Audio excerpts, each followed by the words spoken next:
Gold hub తాకట్టులో ఉన్న బంగారాన్ని విడిపించి కొనబడును. అదే రోజు ఆన్లైన్ ధరకు కొని డబ్బులు ఇవ్వబడును. వార్తను చూసి అది ఏ పేపర్లో వచ్చిందో, ఏ పార్టీ కోసం, ఏ నాయకుడి కోసం రాయబడిందో ఈజీగా చెప్పగలిగే పరిస్థితులు మనం ఉన్నాం. కానీ ప్రతి వార్తలో ప్రజాకోణం చూడాలనే ఉద్దేశంతో నేను న్యూస్ పేపర్ అనాలిసిస్ స్టార్ట్ చేశాను. నేను మీ కట్టా కార్తిక్. మొదటిగా ఓల్డ్ పేపర్, ఎప్పటి నుంచే ఉన్న పేపర్, ఈనాడు పేపర్ నుంచి స్టార్ట్ చేద్దాం. అతను ఏ వార్త రాశాడు, ఆ వార్తలో ప్రజా ఉపయోగం ఏంటి, ప్రజా కోణం ఏంటో చర్చించే ప్రయత్నం చేద్దాం. ప్రతి వార్తలో ప్రజా కోణాన్ని చూద్దాం. మనం ఏ రాజకీయ పార్టీని కోణాన్ని చూడొద్దు. మధ్య తరగతికి మహా టోపీ, ఇది బ్యానర్ కథనంగా ఈనాడు పేపర్లో ఏపీ ఎడిషన్లో వచ్చినటువంటి వార్త.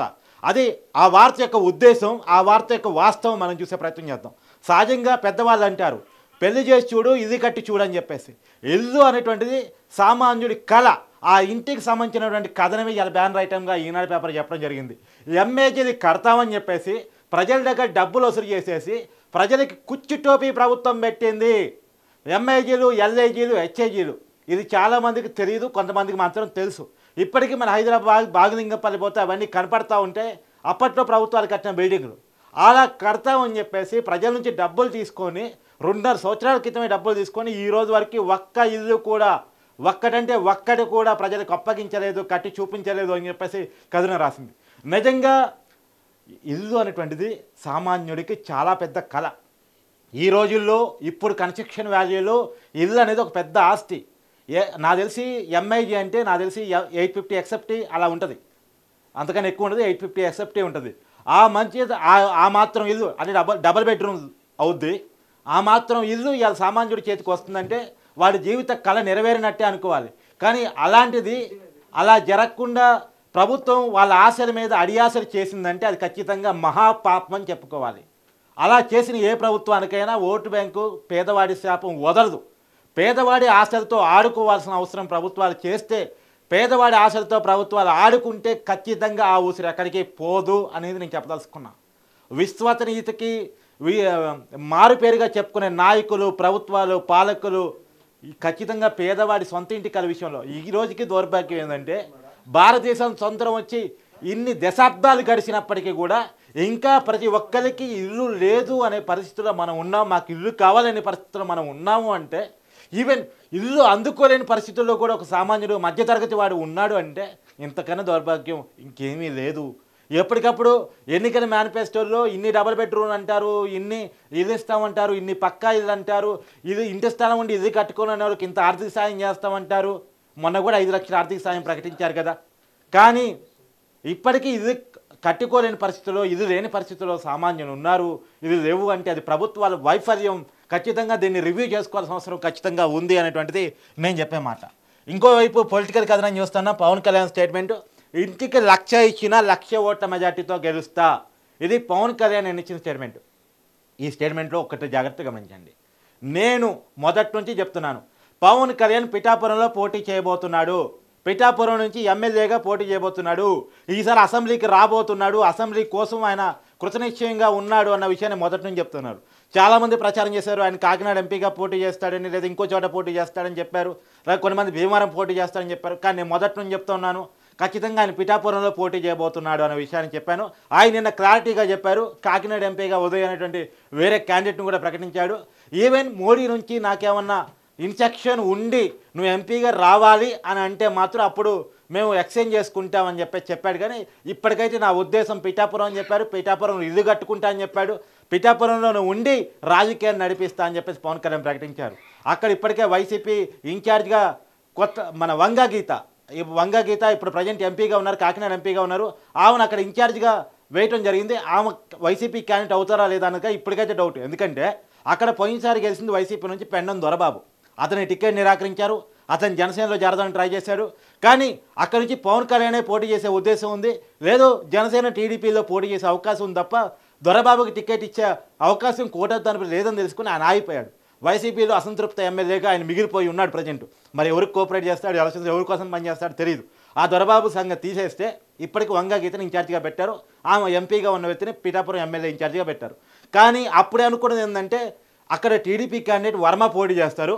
వర్మ రాజు, ఇక్కడ కాపోర్ట్ బ్యాంక్ ఎక్కువ, మన గీత అక్కడ మంచి పేరు ఉంది, బంధుత్వాలు ఉన్నాయి, ఖచ్చితంగా నెగ్గకి రాగలదని అనుకున్నారు. కానీ పవన్ కళ్యాణ్ పోటీ చేస్తారని చేసిన తర్వాత గీత సరిపోదు, కాబట్టి ముద్రగడ పద్మనాభం ఏమైనా ఇక్కడ దింపుదామా, లేదా ముద్రగడ గిరి అంటే ముద్రగడ పద్మనాభం వాళ్ళ అబ్బాయి అతను దింపుదామని చెప్పేసి వైసీపీ ఆలోచన చేస్తూ ఉంది.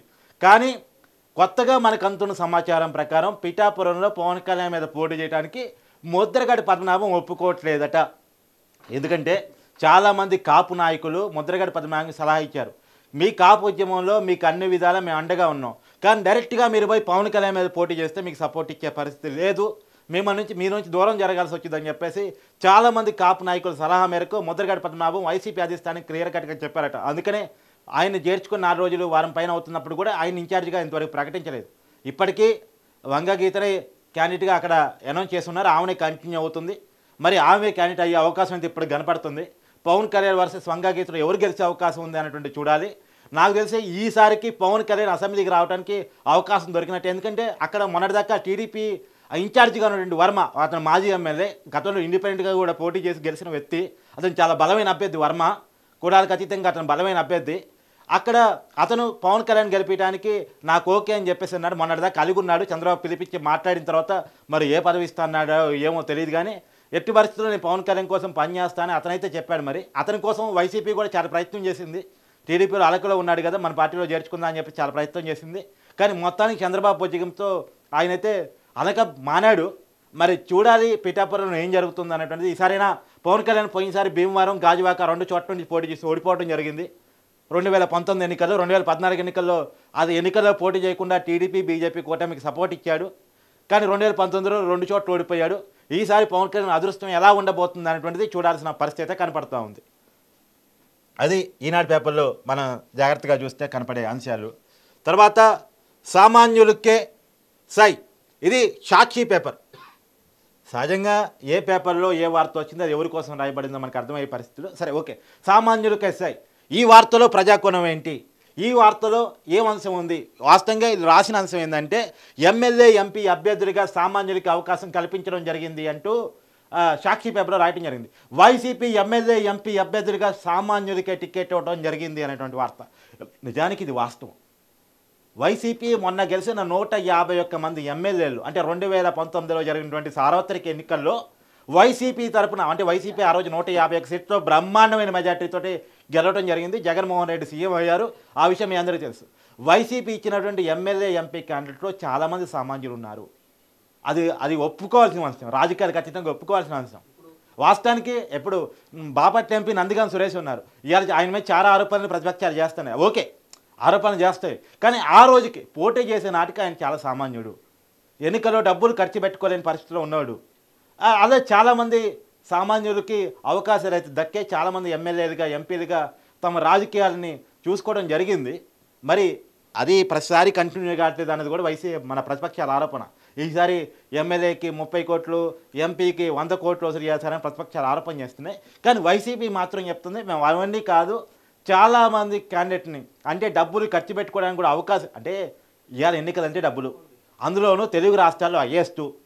నేను అనుకోవటం ఎమ్మెల్యే ఎంపీ ఎలక్షన్స్లో ఎమ్మెల్యేకి మినిమం టు మినిమం 20 కోట్లు ఖర్చు అయ్యే పరిస్థితులు, అది మినిమం, మ్యాక్సిమం ఇంక చెప్పలేం. తర్వాత మన 100 కోట్ల వరకు ఎంపీకి అవుతున్న పరిస్థితి. కాబట్టి అలాంటి పరిస్థితుల్లో సామాన్యుల ఎన్నికల్లో నిలబడి గెలవటం అనేటువంటిది అసామాన్యమైన పరిస్థితి. అలాంటి సామాన్యులకు పార్టీలు టికెట్ ఇస్తే మనం ఖచ్చితంగా వెల్కమ్ చేయాలి. నిజంగా అసెంబ్లీలోనూ పార్లమెంట్లోనూ, అంటే చట్టసభల్లో ఉండాల్సిన సామాన్యులే. ఎందుకంటే మెజార్టీ సామాన్యుల కోసం పనిచేసే వాళ్ళు సామాన్యులై ఉంటే సామాన్యుల కోరికలేంటి, వాళ్ళ పరిస్థితులు ఏంటి, వాళ్ళు ఏం కోరుకుంటున్నారు, వాళ్ళ ఆలోచనలు ఏంటో తెలిసే అవకాశం ఉంది. అదే డబ్బులున్నోళ్ళు, సంపన్నులు, రియల్ ఎస్టేట్ వ్యాపారులు, బ్రోకర్లు, వాళ్ళు ఎమ్మెల్యేలుగా ఎంపీలుగా అయితే వాళ్ళు వాళ్ళ కాంట్రాక్ట్ల కోసం, వాళ్ళ అవసరాల కోసం, వాళ్ళ నీడ్స్ కోసం పనిచేస్తారు. కానీ వాళ్ళ సామాన్యుల అవసరాలను పట్టించుకునే అవకాశం ఉండదు. ఎంతసేపటికి ఏం చేస్తారు, మహా అంటే పేదవాడు కొన్ని కోరికలు లొంగిపోతాడు కాబట్టి అవి ఆశగా చూపించేసి ఓట్లు వేపించుకుంటాడు.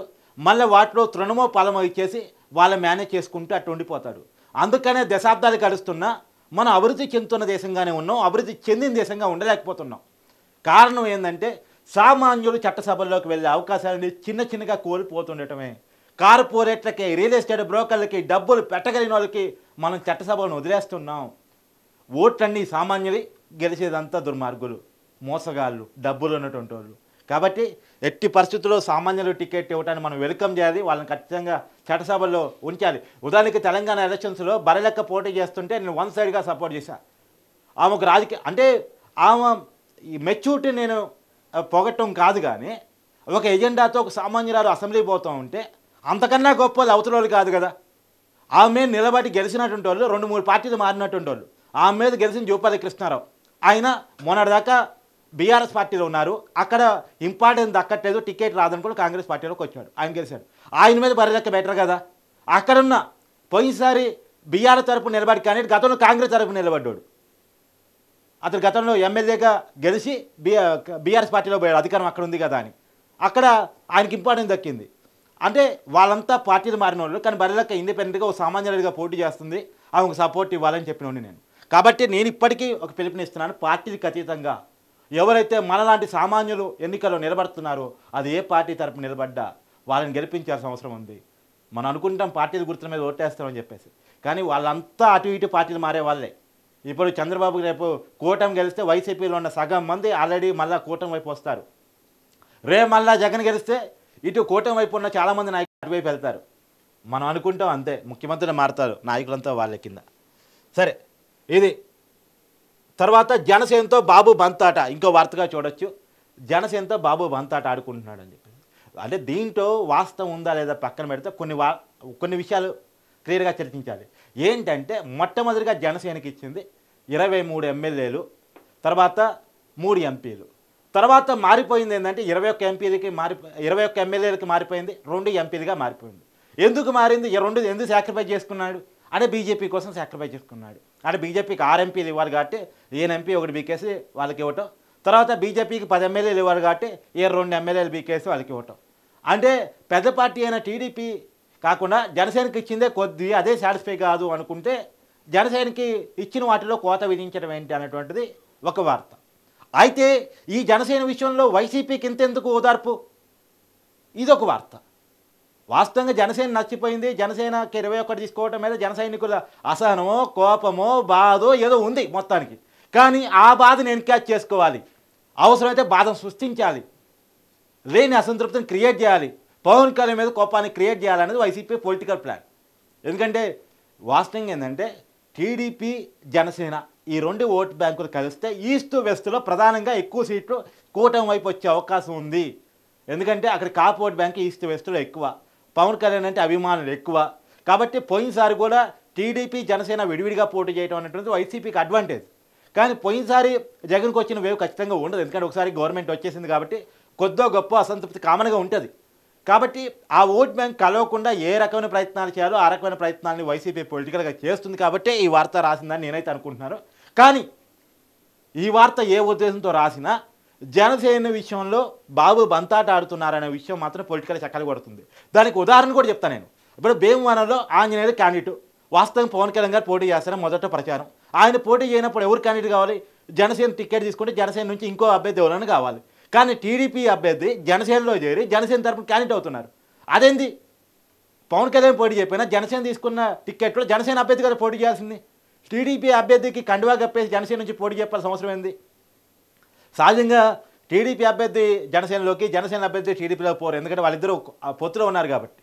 వాళ్ళిద్దరూ నచ్చకపోతే వైసీపీలో పోతారు, వైసీపీలో ఎవరైనా ఉంటే కూటమిలోకి వస్తారు.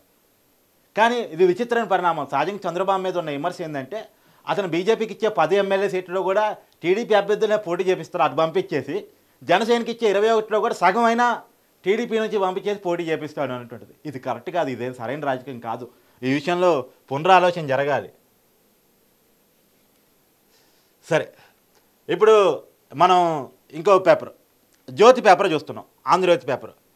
కోడి దాటిన వాలంటీర్లపై కేసులు కొరడ. ఇది బ్యానర్ ఐటమ్గా రాయటం జరిగింది, మెయిన్ హెడ్డింగ్తో పెద్ద పెద్ద అక్షరాలతో రాయటం జరిగింది. వాస్తవంగా కోడి దాటిన వాలంటీర్, నేను నిజంగా వాలంటీర్ని కూడా ఒక రిక్వెస్ట్ చేస్తున్నా. ఇక్కడ ఈ వార్త నిజం. ఏ నిజం అంటే ప్రభుత్వ జీతం తీసుకుంటున్నా ఏ వాలంటీర్ అయినా ప్రభుత్వ ఉద్యోగం కింద లెక్కలోకి వస్తాడు. అది కాంట్రాక్ట్ బేస్లో తీసుకున్నా, అవుట్సోర్సింగ్ బేస్లో తీసుకున్నా, even though direct government job అయినా. అసలు ఇది డైరెక్ట్ గవర్నమెంట్ జాబా లేదన్న విషయంలో పెద్ద మీమాంస ఉంది. వైసీపీ ఒకసారి వీళ్ళంతా గవర్నమెంట్ ఉద్యోగులు అంటది, ఇంకోసారి కాదు అంటది. రెండోది మనం అనేది ఏంటంటే 5,000కి పనిచేసే వాళ్ళని గవర్నమెంట్ ఉద్యోగులు మనం అనలేము, అది కరెక్ట్ కాదు. గవర్నమెంట్ ఉద్యోగంగా చెప్పుకున్నప్పుడు కనీస వేతనం అన్న ఇవ్వాలి. 5,000 అటువంటిది ఈ రోజున పరిస్థితుల్లో దేనికి సరిపోవు. కాబట్టి దీన్ని డైరెక్ట్ గవర్నమెంట్ ఉద్యోగం అనలేము. కాబట్టి కాంట్రాక్ట్ బేటో అవుట్సోర్సింగ్ బేసో ఏదో ఒకటి, ఏది ఏమైనా వాళ్ళు ప్రభుత్వ జీతం ప్రజల సొమ్ము తీసుకుంటున్నారు. కాబట్టి రాజకీయాలకు అతీతంగా ఉండాల్సిన అవసరం ఉంది. కాకపోతే ఇంకోటి కూడా చెప్తాను, వాలంటీర్లు ఒక విషయం గుర్తుంచుకోవాలి. మీ మీద కనుక కోడి పడితే జీవితాంతం గవర్నమెంట్ ఉద్యోగాలు దూరం అవుతారు. ఇవాళ ఈ రాజకీయ పార్టీ అధికారంలో ఉండొచ్చు, రేపు ఇంకో పార్టీ అధికారంలో రావచ్చు. ఇవాళ వాలంటీర్ వ్యవస్థ ఉండొచ్చు, రేపు జన్మభూమి కమిటీ రావచ్చు, లేదా ఇంకో కమిటీ రావచ్చు. ఏది ఏమైనా సరే ప్రజల్ని స్వేచ్ఛగా ఆలోచించుకుని ఓటిచ్చే అవకాశం కల్పించాలి. వాళ్ళ మైండ్ వాష్ చేసే పరిస్థితికి ఎవరూ తెక్కకూడదు. ప్రభుత్వ ఉద్యోగులుగా ఉన్నటువంటి వాళ్ళు, ప్రభుత్వ అవకాశాలు అందిపుచ్చుకునేటువంటి వాళ్ళు, ప్రభుత్వ జీతాలు తీసుకునేటువంటి వాళ్ళు ఖచ్చితంగా ప్రజల మైండ్ సెట్ని వాష్ చేసే ప్రయత్నం చేయకూడదు. ప్రజలకి క్లారిటీ ఉండాలి. ప్రజలు ఆలోచించుకునే శక్తిని వాళ్ళకి కల్పించాలి. వాళ్ళకి స్కీములు ఇస్తాను, నెల తీసిపోయి పింఛన్ ఇస్తాను, చూసావా నీకు ఓటు అయిపోతే నీకు పింఛన్ రాదు, చూసావా నీకు పింఛన్ రావు, నీకు కార్డు వైట్ కార్డు తీసేస్తాం, ఇలా బెదిరింపులు దిగితే వాళ్ళు ఖచ్చితంగా ఇన్ఫ్లుయెన్స్ చేసే అవకాశం ఖచ్చితంగా వాలంటీర్లకు ఉంటుంది. అందుకనే వాలంటీర్ల వ్యవస్థను ఎన్నికలు ఉపయోగించొద్దని చెప్పి ఎన్నికల కమిషన్ ఆదేశాలు ఇవ్వడం జరిగింది. కాబట్టి వాలంటీర్లు కూడా కొంత జాగ్రత్తగా ఉండాలి, సంయమనంగా ఉండాలి. ఉంటారని నేను అనుకుంటున్నాను. ఉండకపోతే వాళ్ళ జీవితానికి ప్రమాదం వచ్చే అవకాశం ఉంది. ఒకటి గుర్తుపెట్టుకోండి, రేపు వచ్చే జగన్ సర్కారా లేదా కూటమి సర్కారా అది ప్రజల చేతుల్లో ఉన్న అంశం. ఇవి దానికోసం మన జీవితాలు ఆగం చేసుకోవద్దు. ఎందుకంటే ఎవడొచ్చినా చేసేది కొంతే. నిజంగా ఎవడొచ్చినా దేశానికి ఎంతో చేస్తారు, బాగా చేస్తారు, దేశాన్ని ఏదో ఉద్ధరిస్తారు అనుకుంటే మన దేశం ఎక్కడో ఉండు. వీళ్ళు సగం దోసుకోవడానికే కేటాయించబడుతున్నారు. కాబట్టి ఉన్నంతలో మన బతుకు తెరువుని, మన అవకాశాలని మనం చూసుకోవాలి. ఖచ్చితంగా ఎన్నికల కోడ్ విషయంలో జాగ్రత్తలు వహించాలి. ఎన్నికల కోడ్ విషయంలో జాగ్రత్తలు వహించకపోతే ఉద్యోగాలు కోల్పోయిన ప్రభుత్వ ఉద్యోగులు చాలామంది ఉన్నారు. ఇక్కడ వార్త అంటే మీకు ఇంకోటి, మీ మీద కామన్గానే ఆంధ్రజ్యోతి పేపర్ కానీ, ఈనాడు పేపర్ కానీ, లేదు అంటే టీడీపీ కానీ, బీజేపీ కానీ, జనసేన కానీ గట్టి దృష్టి పెట్టింది. ఒక్కొక్క వాలంటీర్ ఎవరైనా ప్రజలను పోతే వాళ్ళ మీద కంప్లైంట్ చేసే అవకాశం ఎన్నికల సంఘానికి ఉంటుంది. మరి ఎన్నికల సంఘం ఎలా వ్యవహరిస్తుంది అనేది తెలియదు. కానీ ఎన్నికల సంఘానికి అయితే కంప్లైంట్స్ విరివిగా పోయే అవకాశం ఉంది, అది కూడా వాలంటీర్ల మీద. కాబట్టి వాలంటీర్లు ఆ విషయంలో చాలా జాగ్రత్తగా ఉండాల్సిన అవసరం ఉంది. వాళ్ళ బతుకు తెరిని, వాళ్ళ అవకాశాలని పోగొట్టుకోకుండా ముందుకు వెళ్లాల్సిన అవసరం అయితే ఉంది అనేటువంటిది నాకున్నది. ఇంకోటి ఏంటంటే నేను డిమాండ్ చేస్తున్నా, రేపు వైసీపీ కాకుండా కూటమి ప్రభుత్వం వచ్చినా సరే ఈ వాలంటీర్లకు ఏదైతే 5,000 జీతం ఇస్తూ కంటిన్యూ చేస్తున్నారో వాళ్ళని కరెక్ట్గా పర్మనెంట్ ప్రభుత్వ ఉద్యోగాలు చేయాలి, వాళ్ళని ఉపయోగించుకోవాలి. ఈ వ్యవస్థ అయితే గొప్పది, వ్యవస్థ మంచిది. ప్రతి ఇంటికి తీసుకెళ్ళి ప్రభుత్వ అవకాశాలను కల్పించడం అనేటువంటిది మంచి వ్యవస్థ. వాస్తవంగా ఈ వ్యవస్థ మొట్టమొదటి స్టార్ట్ అయింది కేరళలో ఇది బ్రహ్మాండంగా నడుస్తుంది. వాస్తవంగా ఏంటంటే కేరళలో ఉన్న సంప్రదాయం ఏంటంటే మొన్నగాలో 2 సార్లు వరుసగా వామపక్ష ప్రభుత్వం అంటే కమ్యూనిస్టు ప్రభుత్వం వచ్చింది. కానీ సహజంగా అక్కడ ఏంటంటే ఒకసారి యూడిఎఫ్, ఒకసారి ఎల్డిఎఫ్ వస్తాయి. అంటే ఒకసారి కమ్యూనిస్టు గవర్నమెంట్, ఒకసారి కాంగ్రెస్ గవర్నమెంట్ వస్తుంది. ఎవరు వచ్చినా సరే ఆ వాలంటీర్ని అలా కంటిన్యూ చేసుకుంటూ పోతారు. వాళ్ళకి పార్టీలతో సంబంధం ఉండదు, వాళ్ళకి ప్రభుత్వంతో సంబంధం. ఎవరు అధికారంలో ఉన్నా వాళ్ళు ఏ స్కీమ్లు అయితే పెడతారో, ఏ పనిని అయితే అప్పచెప్తారో ఆ పని నిక్కచ్చిగా నిజాయితీగా వాళ్ళు చేస్తారు. వాళ్ళకి రాజకీయాలతో సంబంధం ఉండదు. అలాంటి వాలంటీర్ల వ్యవస్థ ఆంధ్రప్రదేశ్లో ఉండాలి, నిర్మాణం కావాలి. అందుకని నేను చెప్పేది ఏంటంటే రాజకీయాలతో వాళ్ళని ముడిపెట్టి చూడొద్దు, వాళ్ళు కూడా రాజకీయాలతో ముడిపడొద్దు. వాళ్ళు ఖచ్చితంగా రాజకీయాలకు అతీతంగా ఉండాల్సిందే, వాళ్ళని పర్మనెంట్ ఉద్యోగులుగా గుర్తించాల్సిందే. రేపు కూడా ఎవరు అధికారంలోకి వచ్చినా, వైసీపీ రిపీట్ వచ్చినా లేదు కూటమి ప్రభుత్వం వచ్చినా వాళ్ళని కంటిన్యూ చేయాల్సిందే. వాళ్ళ మీద ఉన్న కంప్లైంట్స్ని మాత్రం రివ్యూ చేయాల్సి ఉంది. సరే, ఆ ముగ్గురిపై వేటు పల్నాడు ఎస్పీ కానీ లేదు ప్రకాశం డిఐజీ కానీ ఏఐజీ కానీ వీళ్ళ మీద ఇది ఏంటి ఈ వార్త యొక్క ఉద్దేశం అంటే, మొన్న మీ అందరికీ తెలుసు చిలకలూరుపేటలో పెద్ద సభ జరిగింది, కూటమి సభ. ప్రధానమంత్రి మోడీ పాల్గొన్నారు, విపక్ష నేతలు చంద్రబాబు నాయుడు, పవన్ కళ్యాణ్ పాల్గొన్నారు. 14 సంవత్సరాల సీఎం చంద్రబాబు నాయుడు సీఎంగా పనిచేసిన వ్యక్తి, ఇప్పుడు మాజీ సీఎం. ప్రతిపక్ష నాయకుడు 10 సంవత్సరాల ఎక్స్పీరియన్స్ ఉంది. అలాంటి పెద్దోళ్ళు పాల్గొన్న సభలో విఐపి గ్యాలరీలోకి కొద్దిమంది అనామకులు, అగంతకులు వచ్చేసి అల్లరి సృష్టించారు అనేటువంటిది కూటమి చేస్తున్నటువంటి అభియోగం. దాని మీద కంప్లైంట్ కూడా ఇచ్చారు. పెద్ద ఎత్తున గోల అయితే జరుగుతుంది విపక్షాల నుంచి, కూటమి వైపు నుంచి. కావాలని కుట్రపూరితంగా వాస్తవంగా మన రోజువారీ చర్చలకు వచ్చేటువంటి జనసేన అధికార ప్రతినిధిగా ఉన్నటువంటి అడ్వకేట్ రజనీ కానీ లేదు ఎన్రెస్ట్గా వచ్చేటువంటి అప్సాని కూడా వాళ్ళు కూడా ఇబ్బంది పడ్డామని చెప్పేసి వాళ్ళ ఎక్స్పీరియన్స్ని కూడా షేర్ చేసుకున్నారు. అది నిజాలైతే బయటికి రావాల్సిన అవసరం ఉంది. కందుకూరు లాంటి సంఘటన, తెనాలి లాంటి సంఘటన కోసం ప్లాన్ చేశారు, జనాన్ని చంపడం కోసం ప్లాన్ చేశారు, జనాన్ని చంపి జాగ్రత్తలు తీసుకోలేదు ఈ సభలో అనే రకంగా ప్లాన్ చేశారు అంటుంది. ఇది నిజమా కాదా పక్కన పెడితే ప్రధానమంత్రి గారి ఉపన్యాసం అయితే 4 సార్లు అయిపోయింది. అది నిజం, అదైతే మనందరికీ కనపడ్డ నిజం. ప్రధానమంత్రి గారు 4 సార్లు తన ఉపన్యాసాన్ని ఆపుకున్నారు. ఎందుకు ఆపుకోవాల్సి వచ్చింది? వాస్తవంగా ఏంటంటే ప్రధానమంత్రి గారి స్థాయిలో వచ్చి ఒక సభా వేదిక మీద మాట్లాడుతున్నారంటే అన్ని రకాల జాగ్రత్తలు తీసుకుంటారు. వాస్తవంగా ఎస్పీజీకి కంట్రోల్లోకి పోయింది అది. స్టేట్ పోలీసులు కూడా ఈవెన్ పబ్లిక్ గ్యాదరింగ్ కాడ విఐపీ గ్యాలరీ దగ్గర చాలా జాగ్రత్తలు తీసుకుంటారు. స్టేజ్ వరకు ఎస్పీజీకి హ్యాండ్ఓవర్లోకి వెళ్ళిపోయింది. కానీ అలాంటి చోట ప్రధానమంత్రి గారు పాల్గొంటున్న సభ కాడ కూడా గందరగోళం నెలకొంది. అగంతకులు విఐపీ గ్యాలరీలోకి పోయారు. విఐపీ గ్యాలరీలోకి పాసులు ఉంటాయా? ఎవరు పోరు. అది పక్క. పాస్ ఉంటేనే విఐపీ గ్యాలరీలో పోతారు. మరి విఐపీ గ్యాలరీలోకి అగంతులు ఎలా పోగలిగారు? గందరగోళం చేసే వాళ్ళు ఎలా పోగలిగారు? ఆ అవకాశం ఎవరిచ్చారు? ఎలా పోగలిగారు? ట్రాఫిక్ కంట్రోల్ కూడా కాలేదనేది అక్కడ ఉన్నటువంటి సమాచారం. ఎందుకు ట్రాఫిక్ కంట్రోల్ కాలేదు? సహజంగా ఏంటంటే ప్రధానమంత్రి గారి స్థాయి వచ్చిన తర్వాత పోలీస్ పెద్ద ఎత్తునిగా ఉంటుంది. అది వాస్తవంగా ఏంటంటే ఒక్క ప్రధానమంత్రి గారు కాదు, ఈవెన్ మన ముఖ్యమంత్రి గారు సిద్ధం సభలు పెట్టారు. సిద్ధం సభలు కాదు ఎంత మేరకు పోలీసులు బలగాలను మోహరించారు, ఎంత పకడ్బందీగా చేశారు. మరి ఆ పకడ్బందీతనం ఇక్కడ ఎందుకు రాలేదు అనేటువంటిది విపక్షాల ప్రశ్న. అది కూడా ప్రధానమంత్రి గారు పాల్గొన్న సభలో ఆ విషయం మీద క్లియర్ కట్గా ఎంక్వైరీ అయితే జరగాలి. ఏం జరిగింది ఏంటి అంటే విపక్షాలే రాద్ధాంతం చేస్తున్నాయా లేదా ప్రభుత్వం వైపు నుంచి తప్పునుందా అనేటువంటిది. ఎందుకంటే ఎక్కడో రాయలసీమ నుంచి ఒక పోలీస్ అధికారి ఐపీఎస్ అధికారిని తీసుకొచ్చి ఈ సభకాన్ని ఇన్ఛార్జిగా వేశారు అనేది. ఆ నియర్ బై కాకుండా ఎందుకు అలాంటి పని చేయాల్సి వచ్చింది అనేటువంటిది. ప్రకాశం ఎస్పీ మీద చాలా ఆరోపణలు వస్తూ ఉన్నాయి. గుంటూరు పల్నాడు ఎస్పీ మీద చాలా ఆరోపణలు వస్తున్నాయి. డిఐజీ ఐజీల మీద చాలా ఆరోపణలు వస్తున్నాయి. ఆ ముగ్గురు మీద ప్రత్యేకించి నిఘా పెట్టి ఎంక్వైరీ జరుగుతున్నట్టు కూడా మనకి ఎలక్షన్ కమిషన్ తెలుస్తుంది. వాళ్ళ మీద శాఖాపరమైన చర్యలు కూడా ఆదేశించినట్టు తెలుస్తుంది. నిజంగా ఏంటంటే ప్రధానమంత్రి గారి సభలో గలాట జరిగితే కేంద్ర ప్రభుత్వం ఊరుకునే పరిస్థితి ఉండదు. కాకపోతే ఇప్పుడు ఎన్నికల కావడి వచ్చింది కాబట్టి ఎన్నికల కమిషన్ చేతిలో శాంతి భద్రతలు ఉంటే చూడాల్సిన పరిస్థితి కనపడుతూ ఉంది.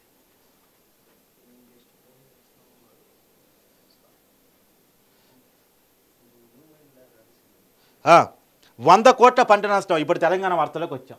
నమస్తే తెలంగాణ. నమస్తే తెలంగాణలో 100 కోట్ల పంట నష్టం అనే వార్తని మనం బ్యానర్ కథనంగా చూస్తున్నాం. అంటే ప్రతి ఎకరానికి 10,000 ఇవ్వాలి హరీష్ రావు డిమాండ్. అరే స్వామి మీరెంత ఇచ్చారు? కేసీఆర్ గారు ఖమ్మం జిల్లా ఉమ్మడి ఖమ్మం జిల్లా బోనకల్లులో ఆ రోజు వర్షాలు పడి పంట నష్టం జరిగితే పరామర్శించారు. ఆ రోజు కేసీఆర్ గారు ఇచ్చిన పడిపోయిన ప్రతి పంటకి మొత్తానికి మొత్తం నష్టపరిహారం నేను ఇస్తానని హామీ ఇచ్చారు. ఆ రోజు సాక్షులుగా సిపిఎం రాష్ట్ర కార్యదర్శి తమ్మినేని భద్రం ఉన్నారు. కోనేని సాంబశివరావు ఇవాళ సిపిఐ రాష్ట్ర కార్యదర్శిగా కొత్తగూడ ఎమ్మెల్యేగా ఎవరైతే ఉన్నారో ఆయన కూడా సాక్షిగా ఉన్నారు. వాళ్ళిద్దరినీ పక్కన పెట్టుకొని అంటే కమ్యూనిస్ట్ నాయకులను పక్కన పెట్టుకొని కేసీఆర్ గారు హామీ ఇచ్చారు బోనకల్ మానవులు. మరి ఎంత నష్టపరిహారం ఇచ్చారు కేసీఆర్ గారు? మీరు కేసీఆర్ గారు అయితే దగ్గరుండి రివ్యూ చేసేవాళ్ళు, ఇప్పుడున్న ముఖ్యమంత్రి రివ్యూ చేయట్లేదు రాజకీయాలు చూసుకుంటున్నాడు అని చెప్పేసి హరీష్ రావు కామెంట్ చేస్తాడు. సరే ఏది ఈ రాజకీయాలు పక్కన పెడితే ఈ కొట్టాట పక్కన పెడితే వాస్తవంగా నేను మొదటి నుంచి డిమాండ్ చేస్తున్నాను పంటకు బీమా ఉండాలి. అయ్యో మనం కొంటున్న వస్తువులకు బీమా ఉంటుంది, మనిషికి బీమా ఉంటుంది, అన్నిటికీ బీమా ఉంటుంది, చిన్న చిన్న వస్తువులకి బీమా ఉంటుంది. పంటకి ఎందుకు బీమా ఇవ్వడరు? పంట నష్టం పోతే 2 రైతులు ఆత్మహత్య చేసుకున్నారని ఇదే పేపర్లో వార్తా కథనం. తెలంగాణలో ఒక 2 రైతులు ఆత్మహత్య పంట నష్టం కారణంగా అప్పుల కారణంగానే. సరే దీంట్లో రాజకీయాలు ఎవరైనా మాట్లాడచ్చు, మీరు కూడా రైతులకు బెడీ వేశారు, మీ టైంలో ఆత్మహత్య జరగదు, ఈ రాజకీయాలు పక్కన పెడదాం. మీరేం చేశారు, వాళ్ళేం చేశారు? నేను డిమాండ్ చేస్తున్నాను, ప్రభుత్వాలు పార్టీలు ఇన్ని హామీలు ఇస్తున్నాయి కదా, నష్టపోయిన పంటకు బీమా ఉండాల్సిందే. ప్రకృతి వైపరీత్యాలతో పంట నష్టపోతే రైతుకు బీమా రావాల్సిందే. సహజంగా ఏంటంటే మన నుంచి లాభం పొందే వాటికి తప్ప మన నష్టం వస్తుంది అనుకుంటే ఏ బీమా కంపెనీలు బీమా చేయవు. పంటలు ప్రకృతి వైపరీత్యాల మీద డిపెండ్ అవుతాయి. అది లాభాల కంటే నష్టాలు రావడానికి అవకాశం కాబట్టి ఏ కంపెనీలో బీమా ఇవ్వడానికి పంట నష్టం బీమా ఇవ్వడానికి సిద్ధపడవు.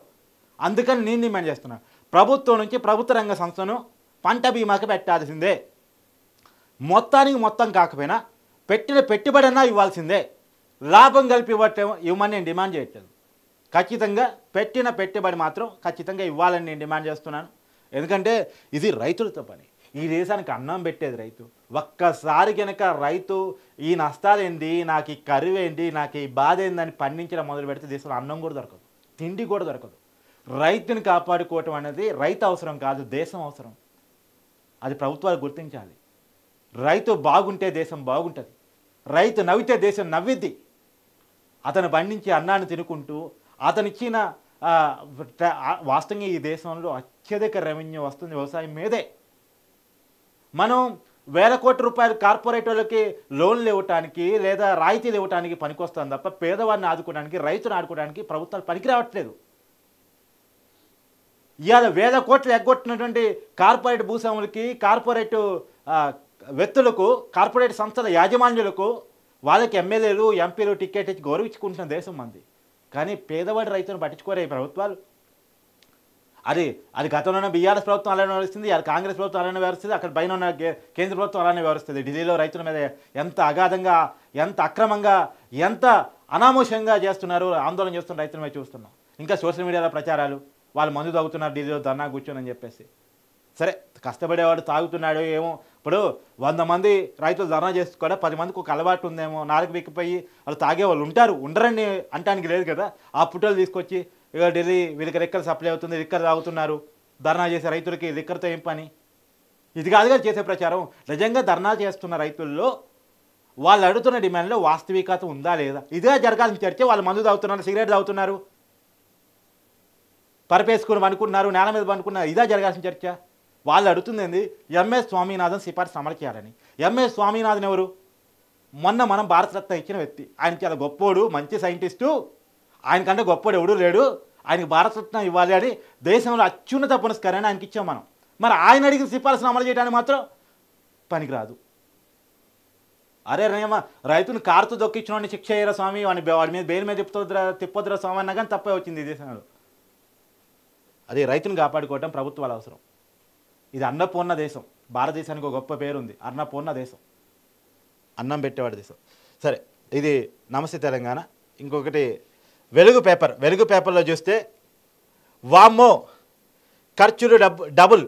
అంటే ఈ వార్త యొక్క ఉద్దేశం ఏంటంటే ఎమ్మెల్యే, ఎంపీ క్యాండిడేట్స్ వాళ్ళ ఎన్నికల ఖర్చు పెరిగిపోయింది. ప్రత్యేకించి ఇప్పుడు ఎంపీ ఎలక్షన్స్ ఉన్నాయి తెలంగాణలో కాబట్టి పార్లమెంట్ అభ్యర్థులు పోటీ చేయడానికి భయపడుతున్నారు అంటుంటుంది. ఇది నిజం. బీఆర్ఎస్లో అభ్యర్థుల కరువు. ఈ వార్త రోజు వింటున్నాం కదా. ఎందుకు అభ్యర్థుల కరువు అంటే అక్కడేమో అధికారం అయింది. ఎంపీగా పోటీ చేయాలంటే 100 కోట్ల పైన పెట్టాలి. మరి గెలుస్తామా లేదా గ్యారంటీ లేదు. సహజంగా ఒక మాట అంటుంటారు, కోట్ల విషయం అంటుంటారు జనరల్గా. గెలిచినోడు అంటే ఇంట్లో పోయి ఏడుస్తాడు, ఓడిపోయినాడు బయట ఏడుస్తాడు. ఇది వాస్తవంగా ఎమ్మెల్యే, ఎంపీ క్యాండిడేట్స్ పరిస్థితి కూడా అట్నే ఉంది. ఎందుకంటే అధికారాలు ఏమో కేంద్రీకృతం అయిపోయినాయి. అప్పుడు కేసీఆర్ చేతుల్లో మొత్తం అధికారాలు ఉండే, ఎమ్మెల్యేలు నథింగ్. తర్వాత ఇక్కడ కేంద్రంలో మోడీ అమిత్ షా గారి చేతిలో అధికారాలు ఉన్నాయి, ఎంపీ నథింగ్. మరి ఇన్ని ఖర్చు పెట్టుకొని మేమేట సంపాదించుకోవాలి?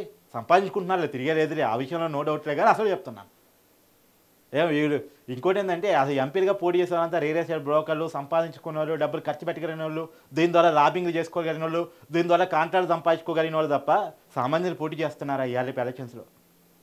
మళ్ళీ ఇందాక మాట్లాడుకున్న టాపిక్ అడిగే పోవాలి. సామాన్యులు ఎన్నికలు ఎందుకు పోటీ చేయట్లేదు అంటే పార్టీలు డబ్బులు మయం చేసి వదిలేశాయి ఎన్నికలు.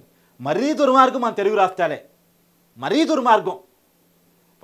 నిజానికట మనకాడ ఒక్క ఎమ్మెల్యే కాన్స్టిట్యున్సీలో పెట్టే డబ్బుతోటి గోవా, పంజాబు, ఉత్తరప్రదేశ్ ఇలాంటి రాష్ట్రాల్లో, అంటే ఉత్తరప్రదేశ్లో అంటే పెద్ద రాష్ట్రాలు వదిలేయండి, చాలా రాష్ట్రాల్లో రాష్ట్రం ఖర్చు పెట్టుకోవచ్చు. ఒక్క నియోజకవర్గంలో పెట్టే ఖర్చుతోటి, ఒక పార్లమెంట్ నియోజకవర్గంలో ఎన్నికల ఖర్చుతోటి ఒక రాష్ట్రం మొత్తం ఎన్నికల ఖర్చు అయిపోయిందట. ఈవెన్ మన పక్కన ఉన్న కేరళ రాష్ట్రంలో కూడా మన కాడ ఒక్క పార్లమెంటు నియోజకవర్గంలో పెట్టే ఖర్చుతోటి మొత్తం స్టేట్ ఎలక్షన్ అయిపోయింది. అన్ని పార్టీలు పెట్టే ఖర్చు, అటు కేరళలో ఉంది బీజేపీ, కాంగ్రెస్, కమ్యూనిస్టులు, అందరికి ఎన్నికల ఖర్చు ఈక్వల్ టు మన నియోజకవర్గంలో ఒక పార్టీ అభ్యర్థి పెట్టే ఖర్చు. మొత్తం అభ్యర్థులు కూడా కాదు, మళ్ళా ఒక పార్టీ అభ్యర్థి పెట్టే ఖర్చు. ఇది నిజంగా దుర్మార్గం. ఇలాంటి వాళ్ళు మనకు సేవ చేస్తారా?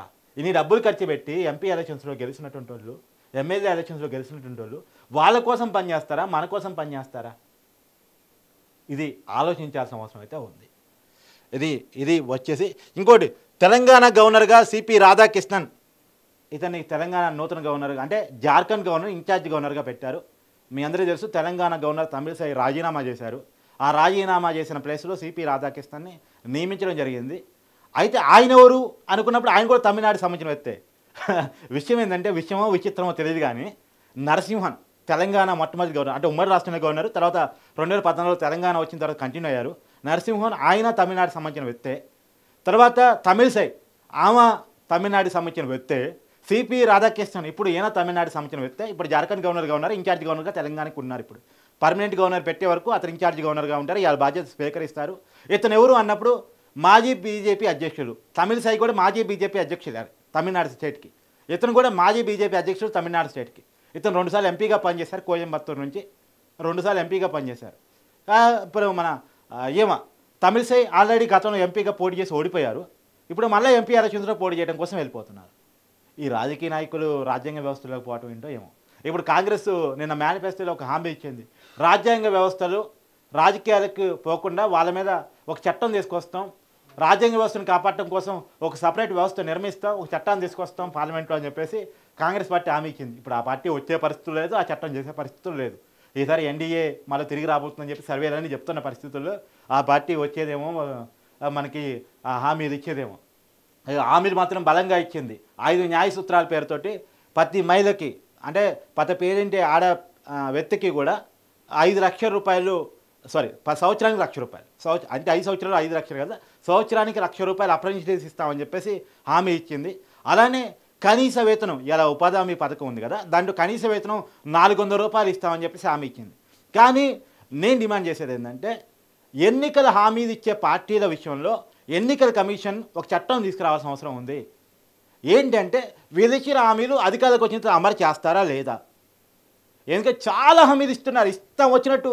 అసలు దేశ బడ్జెట్ ఎంత, రాష్ట్ర బడ్జెట్ ఎంత, మనం ఇవ్వగలిగింది ఎంత, మళ్ళీ అభివృద్ధికి ఇచ్చేదంతా పంచడానికే పోతే అభివృద్ధి ఏంటి పరిస్థితి? సంబంధం లేకుండా ప్రజల్ని మభ్యపెట్టడమే, ప్రజల్ని ఆలోచింపజేయటమే, ప్రజల ఆశల్ని అడ్డుపెట్టుకుని అధికారంలో రావటమే లక్ష్యంగా ఇస్తూ వచ్చినట్టు హామీలు ఇస్తున్నారు. కాబట్టి ఇచ్చిన ప్రతి హామీ అమలు చేయాల్సిందే. అమలు చేయకపోతే ఆ పార్టీ గుర్తింపు రద్దు చేయాల్సిందే. ఇంకోసారి ఆ పార్టీ ఎన్నికలు పోటీ చేయడానికి కూడా వీల్లేదు. అలాంటి చట్టం ఒకటి రావాలి. అప్పుడు కానీ ఒళ్ళు దగ్గర పెట్టుకుని హామీలు ఇస్తారు. ప్రజల ఆశలతో ఆడుకుంటున్నారా? ఎప్పటికప్పుడు హామీలు ఇవ్వటం, అధికారం వచ్చినా మర్చిపోవటం, దానికి పరిమితులు పెట్టడం, ఇష్టం వచ్చినట్టు హామీలు ఇస్తారు.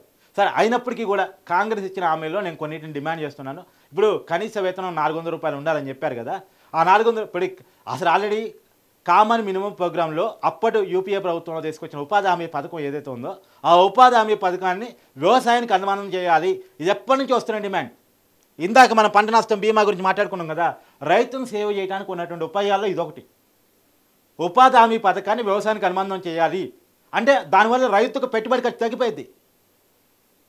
అప్పుడు ఆ పెట్టుబడి ఖర్చును ప్రభుత్వం భరించినట్టయిద్ది, రైతు కొంత ఉపశమనం దక్కింది. అది రైతుకి, వ్యవసాయ కూలీకి ఇద్దరికి ఉపయోగపడే పథకం. రెండోది, రైతుల ఆరోపణ ఏంటంటే ఉపాధి హామీ పథకం వల్ల ప్రభుత్వ పనులు అటు వెళ్ళిపోయి, అంటే ఆ ప్రభుత్వ పనులు కూడా ఏముండవు, గుంట తీసుడు గుంట పూడ్చుడు పని లేనప్పుడు. ఆ పని ఏదో వ్యవసాయ రైతుల పొలాల్లో, చిన్న సన్నకారు రైతులు, మళ్ళీ పెద్ద రైతులు కూడా కాదు, చిన్న సన్నకారు రైతుల పొలాల్లో చేపిస్తే రైతుకు ఒక పక్కన పెట్టుబడి తగ్గిద్ది, ఇంకోటి వచ్చేదట్టాకు వ్యవసాయ కూలీకి వచ్చి డబ్బులు వస్తాయి. కాబట్టి ఇద్దరికి ఉపయోగం.